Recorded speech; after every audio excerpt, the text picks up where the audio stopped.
अस्सलामुअलैकुम। उम्मीद है कि आपने HTML एंटिटीज़ की प्रैक्टिस ज़रूर की होगी। अब हम बात करेंगे लिंक्स के बारे में।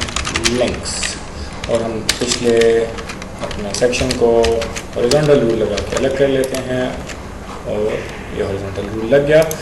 अब हम बात करेंगे लिंक्स के बारे में। लिंक्स बेसिकली क्या होते हैं कि आपने मिसाल के तौर पे गूगल पे कुछ सर्च कर लिया google.com और यहाँ पे आप जाके लिख लेते हैं होमर सिम्पसन। ओह, ये कोई और होमर, वेरी गुड। होमर एक ऑथर भी था, ग्रीक। खैर, इसके बारे में आप बाद में पढ़िएगा। अब यहाँ पे आप देख सकते हैं कि बेसिकली हम किसी भी इनमें से ये जो ब्लू कलर की लाइंस लिखी हुई हैं इस पे ले जाते हैं तो ये एक लिंक बन जाता है और ये हमें ले जाता है उस स्पेसिफिक पेज पे जिसका वो लिंक है। इसे कहते हैं लिंक या लिंकिंग। लिंकिंग में मतलब कि लिंक करना। आपने यहाँ पे क्लिक किया तो ये लिंक इसने कर दिया किसको, इस पेज के साथ। तो ये काम हम HTML के थ्रू करते हैं और इसमें हम लोग जो टैग यूज़ करते हैं वो होता है एंकर टैग। अब एंकर बेसिकली होता क्या है, मैं आपको वैसे इसकी एक तस्वीर दिखा दूं। एंकर, ये लीजिए, ये एंकर है।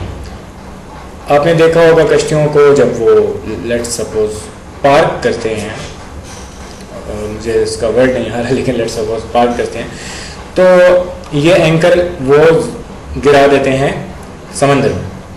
इसका मतलब ये कि वहाँ पे वो उसको लिंक कर देते हैं अपनी कश्ती को उस जगह के साथ कि अब ये कश्ती यहाँ पे मौजूद है, यहाँ से लिंक्ड है।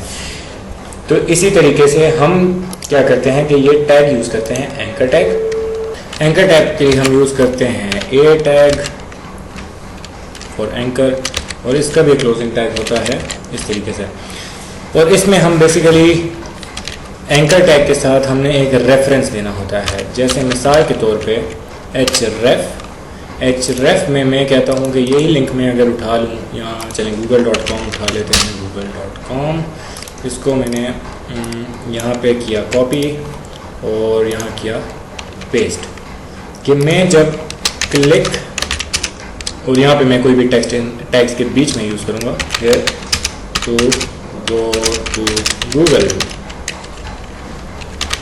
उसको मैंने किया सेव, यहाँ पे मैं आया, रिफ्रेश किया और यहाँ पे जब मैं क्लिक करूँगा तो ये मुझे ले जाएगा गूगल पे। इसे कहते हैं लिंक करना। अब इसी तरीके से मैं इमेज भी डाल सकता हूँ इस एंकर टैग की जगह। मैं इसी तरीके से एंकर टैग लगाऊंगा, उसके साथ एक href होगा कि मुझे ले जाओ अगेन गूगल पे ही, कॉपी गूगल। आप यहाँ पे कोई भी एड्रेस डाल सकते हैं और यहाँ पे मैं डाल दूंगा इमेज। अब इमेज कैसे डालते हैं वो आपको मैंने पहले बताया। अब यहाँ पे पॉज करके ट्राई खुद भी कीजिए। वेरी गुड, अगर आप ट्राई कर चुके हैं। सोर्स हम डालेंगे homer.png का और अल्टरनेटिव हम उसके लिए टेक्स्ट डाल देते हैं होमर का। सेव कीजिए, यहाँ पे आइए तो यहाँ पे अब आप देखिए कि ये ठीक इसी के बाद शो हो रहा है। अगर हम चाहें कि इसको नेक्स्ट लाइन में शो होना चाहिए तो हम क्या यूज़ करेंगे, ब्रेक लाइन, और इसको आए करें सेव, रिफ्रेश। तो ये हमारे पास अब नेक्स्ट लाइन में आ चुका है और अगेन हमने जब इसको क्लिक किया होमर भाई को तो हमारे पास गूगल खुल गया। तो इस तरीके से हम करते हैं लिंकिंग। अब मैं इधर एक आपसे छोटा सा क्विज लूँगा, वो ये कि मैंने जब ये एंकर टैग इस तरीके से लिखा और मैंने इसके बाद कुछ भी नहीं किया, मैंने इसको रिफ्रेश किया तो मुझे ए यहाँ पे शो क्यों नहीं हो रहा। चाहिए तो ये कि मैंने सिंपल ये लिखा है, जैसे मैं ये ए लिखता हूँ और इसको आके मैं रिफ्रेश करता हूँ तो मुझे ए शो हो रहा है, मुझे ये क्यों नहीं शो हो रहा। इसकी वजह बेसिकली ये है कि मैंने अभी आपको एंटिटीज़ के बारे में बताया था। अगर मैं चाहता हूँ कि कहीं पे कोई मैं इक्वेशन लिख रहा हूँ और मैं कहता हूँ लेस देन और ग्रेटर देन 2, तो मैं यहाँ पे उसके लिए यूज़ करूँगा HTML एंटिटीज़। और HTML एंटिटीज़ में मैं यूज़ करूँगा एक साइड पे इसको और दूसरी साइड पे लेस देन, और फिर मैं जब चेक करता हूँ तो ये देखिए मुझे लेस देन और ग्रेटर देन शो हो रहा है। तो इसीलिए एंटिटीज ज़रूरी होती हैं कि हम लोगों को वो कॉन्फ्लिक्ट से बचाती है और इसीलिए ये अच्छी प्रैक्टिस होती है कि जब भी आप यूज़ करें ऐसे स्पेशल कैरेक्टर्स को तो आप HTML एंटिटीज़ का यूज़ करें। ये हो गए हमारे पास एंकर टैग। और इसमें एक छोटी सी आपको मजीद एक और बात बताऊं, अगर आप चाहते हैं कि जब मैं क्लिक करूं तो वो इधर ना खुले, वो नेक्स्ट टैब में खुले, तो हम उसे कहेंगे टारगेट, और टारगेट के आगे हम लिखेंगे ब्लैंक, शुरू में अंडरस्कोर।